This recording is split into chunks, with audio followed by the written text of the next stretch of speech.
Ibuka umugisha. Ntago ari ibanga ko ubuzima bugorana cyangwa bukomeye.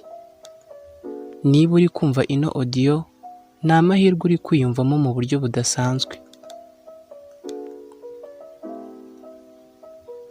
Nta kintu cyo kuba wagira ikimwaro cyo kugera ku mahirwe yo kuba wabona ugufasha. Watsinda 1/2 cy'urugamba, we gusa fata akanya utekereze kandi usubize amaso inyuma.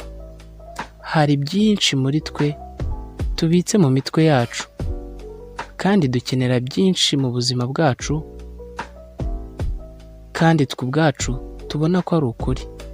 Muri buno buzima bwacu turi abanyamahirwe, kandi tubaho dufite ibyo dusiga inyuma, cyane cyane nk'amateka, kandi yoroshye kuba yahindura ubuzima bwacu.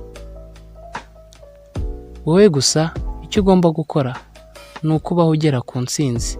Nibyo bizagufasha kubaho ukomeye kandi usiga amateka meza inyuma.